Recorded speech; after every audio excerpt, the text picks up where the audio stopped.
ओम शांति।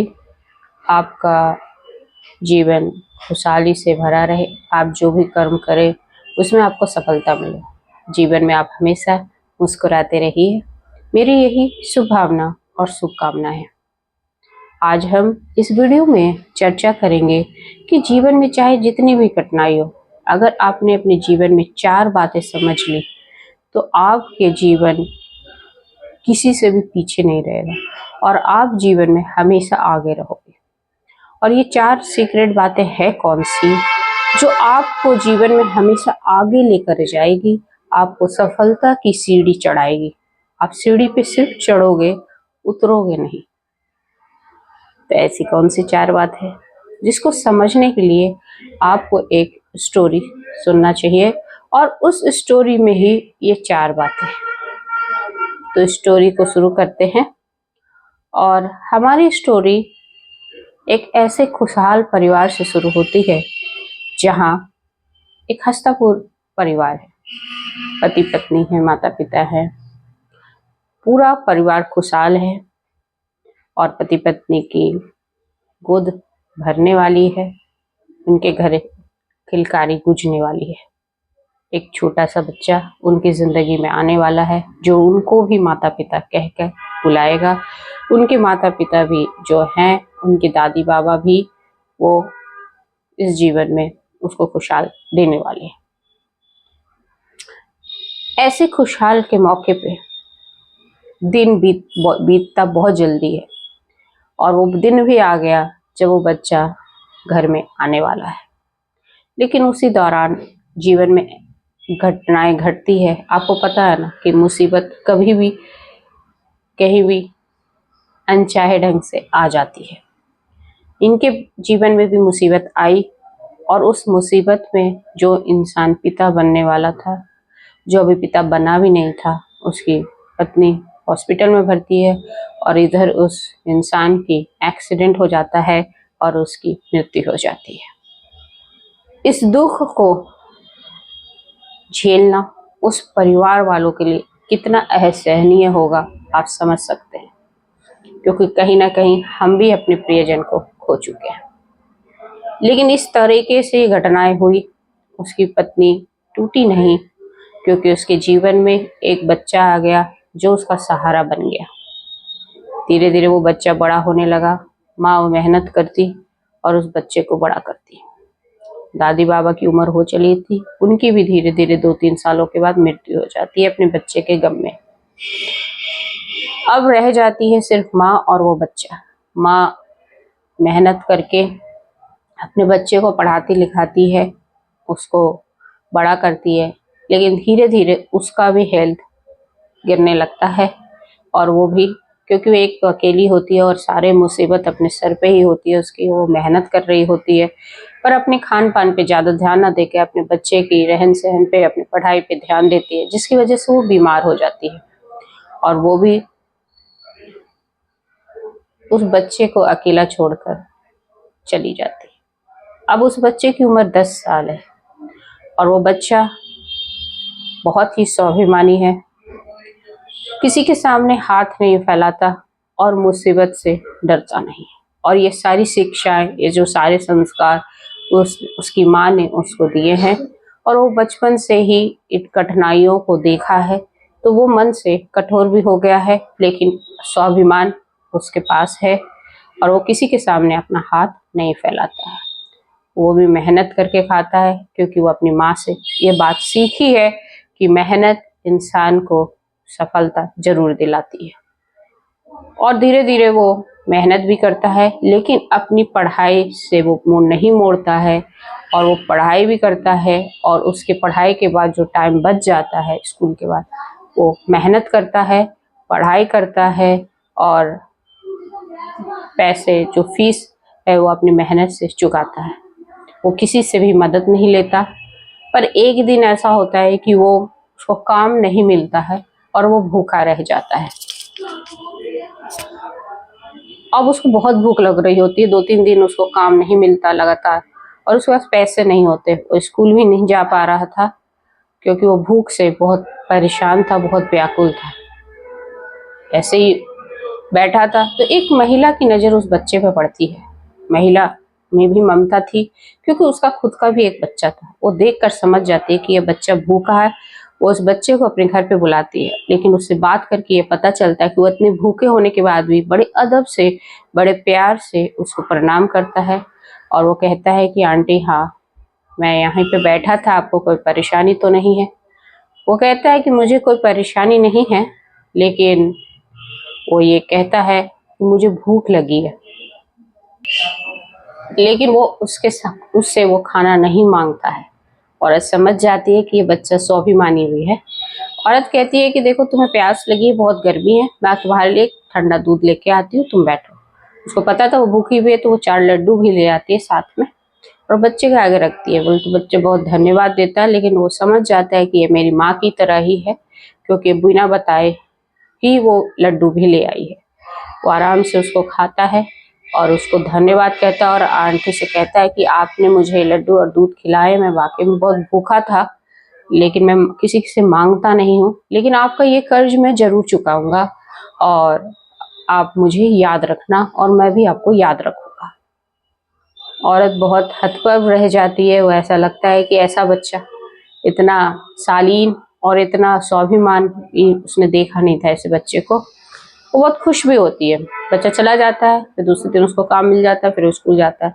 वो महिला को बहुत उत्सुकता होती है जानने की इस बच्चे के बारे में। वो उसका पता लगाती है और पता चलता है कि स्कूल में पढ़ता है। वो प्रिंसिपल से मिलती है। प्रिंसिपल बताते हैं ये बच्चा बहुत मेहनती है, इसके माँ बाप बचपन में ही गुजर गए, 10 साल में इसकी माँ चली गई है, तो इसकी वजह से खुद ही मेहनत करता है, खुद ही अपनी फीस चुकाता है और इसलिए हम इससे कुछ हर्ट नहीं करते। अगर ये टाइम से नहीं देता है तो हम इसको कोई प्रताड़ित नहीं करते, हम कोई फाइन नहीं लगाते और इसको प्रॉपर टाइम देते हैं और पढ़ने में हम इसका सहयोग करते हैं, क्योंकि ऐसे मेहनती बच्चे कुछ ना कुछ जीवन में, समाज में कुछ करते हैं। महिला कहती है कि मैं इसका फीस भर दूं, तो वो मना करते हैं कि नहीं, बच्चे को जब पता चलेगा तो उसको दुख होगा, आप ये काम मत करें। बच्चा धीरे धीरे पढ़ने में इतना बड़ा हो जाता है कि वो बाहर चला जाता है, उस शहर को छोड़कर कहीं और चला जाता है। महिला भी इधर अपने बच्चों को बड़ा भला पालना करती है और उनको पढ़ाती लिखाती है और अच्छे से उसका जीवन यापन करती है। लेकिन महिला बीमार हो जाती है और उसको ब्रेन ट्यूमर निकलता है। उसके बच्चे अब बड़े हो गए हैं, करीब करीब 25 साल के हो गए और खुद ही अपना काम भी करने लगे हैं। तो वो लड़का उनको एक शहर के बहुत बड़े हॉस्पिटल में ले जाता है। शहर के बहुत बड़े हॉस्पिटल में ले जाने के बाद एक बहुत बड़ा डॉक्टर उसका ट्रीटमेंट करता है और वो ट्रीटमेंट करते दौरान बहुत ही भावुक रहता है उस लेडीज के प्रति और उसके जब भी उससे मिलता है बहुत घंटों तक उससे बातें करता है। उसकी सर्जरी भी उसने की और काफ़ी सही रिपोर्ट आने के बाद वो उस लड़के को बताता है कि तुम्हारी माँ अब पूर्णतः सही हो गई है, तो वो अपनी माँ को ले जा सकते हो। उसका बच्चा बहुत खुश होता है कि उसकी माँ इस गंभीर बीमारी से उसका इलाज हो गया है। वो खुश होती है, बच्चा उसका बहुत खुश होता है, अपनी माँ को बताता है कि माँ तुम अब सही हो गई हो और कल हमें इस हॉस्पिटल से छुट्टी हो जाएगी। माँ को एक खुशी भी महसूस होती है कि वो पूर्णतः स्वस्थ हो गई है, लेकिन उसके मन में एक चिंता भी रहती है कि इतने बड़े हॉस्पिटल का बिल भी बहुत बड़ा होगा। वो इसी में सोच में डूब जाती है। बच्चा उससे पूछता है कि तुम क्या सोच रही हो, तुम क्यों परेशान हो, तो इस हॉस्पिटल का बिल भी तो बहुत बड़ा होगा। बच्चा कहता है कि माँ पता नहीं किसी ने हॉस्पिटल का बिल पे कर दिया है। माँ ये सुनकर आश्चर्यचकित रह जाती है, सोचती है कि किसने इतना बड़ा बिल पे कर दिया, कितने का बिल बना। तो करीब करीब 4 लाख का बिल बना था माँ, पर पता नहीं किसी ने पे कर दिया है। मैं उसका बहुत शुक्रगुजार हूँ, मैंने बहुत पता लगाने की कोशिश की पर किसी ने हॉस्पिटल में मुझे बताया नहीं। ऐसे बात ही कर रहे होते हैं कि वो बड़े डॉक्टर साहब उनके कमरे में आ जाते हैं। वो भी काफ़ी यंग होते हैं और वो जब लेडीज उनको देखती है तो देखती रह जाती है और डॉक्टर साहब कहते हैं कि आप माता जी आप बहुत स्वस्थ हो गई हो, आप घर चली जाओगी और मैं भी थोड़ा सा मन से दुखी हूँ क्योंकि मैं आपसे बहुत बहुत मेरे मन में भी आपको मैं माँ बोल सकता हूँ क्योंकि मैं भी आपको माँ की तरह ही मानता हूँ। महिला उसको कहती है कि हाँ बेटा तुम माँ बोल सकते हो और वो कहती है कि माँ तुमने मुझे पहचाना नहीं। ये सुनकर वो महिला थोड़ी देर के लिए चुप हो जाती है, वो उसको निहारती रहती है। लड़का कहता है कि माँ मैं वही बच्चा हूँ जिसको तुमने दूध और 4 लड्डू दिए थे। काफी इमोशनल हो जाते हैं, माँ भी उसकी काफी इमोशनल हो जाती है, उससे आंखों से आंसू निकलने लगते हैं। वो बच्चे को आशीर्वाद देती है, डॉक्टर साहब को आशीर्वाद देती है। और लड़का उसका पूछता है कि क्या आप इनको जानती हो? तब वो कुछ समय कुछ नहीं बोलती, पर घर जाकर उसको सारी सच्चाई बताती है। आज वो लड़का अपने पैरों पे खड़ा होकर एक बहुत बड़ा सर्जन बन चुका था और काफी मेहनत से उसके पास आज सारे सुख साधन, सारी सफलताएं थी। उसका एक अच्छा सा परिवार था, एक वाइफ थी और एक प्यारा सा बच्चा भी था। इस पूरी कहानी, ये पूरी घटना से आपने क्या सीखा? वो 4 बातें इसी में है। पहली बात ये है जो मैं आपको बताना चाहती हूँ, जिससे आप जीवन की बड़ी सी बड़ी कठिनाई को भी आप पार कर लोगे, वो है परिवर्तन। परिवर्तन से आप कभी भी घबराना नहीं, क्योंकि परिवर्तन ऐसा प्रकृति का नियम है कि आपको वो कुछ नए गुणों को सिखाने आता है, कुछ नए कठिनाइयों को देकर आपको जीवन में कुछ सीख देना चाहता है। प्रकृति भी देखिए परिवर्तन होता है तो कभी पत्ते नए गिर जाते हैं, पुराने पत्ते, और नए पत्ते आते हैं। परिवर्तन होता है तो मौसम गर्मी से सर्द की तरफ बढ़ता है, तब भी इंसान बीमार पड़ जाता है। तो परिवर्तन चाहे कैसा भी हो, आपको घबराना नहीं है। और दूसरा जो जीवन में सीख है कि आपका जो ज्ञान है वो कभी भी वेस्ट नहीं होगा। आप जिस तरीके का ज्ञान अर्जित करोगे वो कहीं ना कहीं आपको काम आएगा। आप जो ज्ञान रूपी धन है आपके पास, वो कभी भी वेस्ट नहीं जाने वाला है, क्योंकि ज्ञान ही ऐसी निधि है, खजाना है कि आपको रंक से राजा बना सकता है, आपको गरीबी से निकालकर आपको वो सारी शोहरत दिला सकता है। इस लड़के की जिंदगी में भी वो ज्ञान रूपी जो उसने दीपक को कभी बुझने नहीं दिया और उस ज्ञान को पाया और आज बहुत बड़ा डॉक्टर बन गया और परिवर्तन से नहीं घबराया। और तीसरी जो सबसे बड़ी बात है कि आप हमेशा लोगों का भला कीजिए, क्योंकि आप जब भला करोगे तो रिटर्न में आपको भला ही मिलेगा, आपको हमेशा सुख ही मिलेगा, आपको हमेशा शांति महसूस होगी, क्योंकि भला करोगे तो भला ही मिलने वाला है। उस लेडीज ने उसका 4 लड्डू और 1 गिलास दूध देकर जो भला किया था, उसका रिटर्न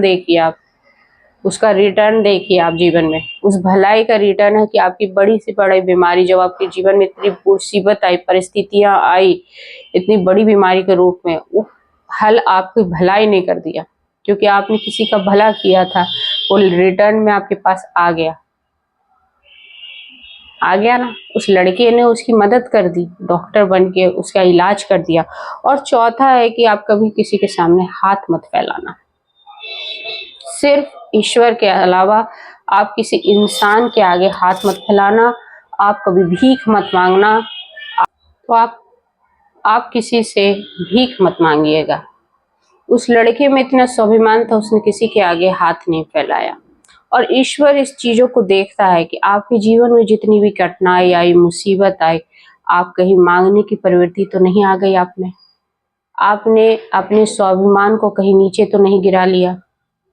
तो ये ईश्वर आपको देता है उसका रिटर्न। तो ये 4 बातें आप समझ लो। परिवर्तन से कभी घबराना नहीं, ज्ञान रूपी दिए को कभी बूझने मत देना, और किसी के आगे हाथ मत फैलाना, और मुसीबत से घबराना नहीं। मुसीबत आपको हमेशा बाहर निकालेगी, और लोगों का भला भला हमेशा करना। उसका भले से अगर आप देने लायक हो, किसी की मदद करने लायक हो, तो उससे पीछे मत हटना। ये सबसे बड़ा आपकी कुंजी है आपको सफल बनाने में। होप सो आप ये बात समझ गए होंगे कि कौन सी ऐसी बात है जो हमें जीवन में आगे लेकर जाती है।